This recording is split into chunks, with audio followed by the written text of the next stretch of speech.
And one of the things that bothers me a little bit is a lot of people look at the core and they think of core as lots of crunches, lots of abdominal burn, and all the crunching variations of all these different flexion exercises. And what the core is really intended to be is actually to be a stabilizer, so that you can transmit force from your feet and your legs up through your arms, or vice versa, from your arms all the way back down to your feet. So if you can't use your core to help function through a movement, you aren't really using your core. And there's a lot of people throwing around the terminology core and functional exercise and things like that. And even movement now is kind of a popular term, but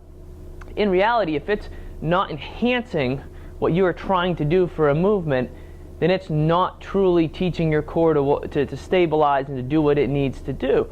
So there are a lot more advanced exercises you can get to down the road, but even some basic ones are actually pretty technical and pretty advanced. And so one of the things we're going to talk about right now is some planking stuff, just regular prone planking and side planking. And while this stuff isn't necessarily the most functional in the world, the goal of it is to get you to learn to stabilize, just kind of keeping your core stable so that you aren't extending, you aren't flexing, and you aren't side bending, all of which are basic movements that you need to be able to do before you learn to do it in different positions with different foot positions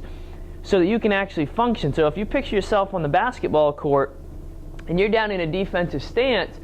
and you're trying to fight around a screen and a big guy kind of hits you in the upper body with the screen and kind of knocks you off balance like this, this is what you don't want to have happen, okay? This is where some core strength comes into play. This is where stabilizing with the feet and transmitting the force all the way up through your midsection to then control your upper body, control your arms, control your legs, control your torso so that you don't get knocked off balance. That's where this core comes into play.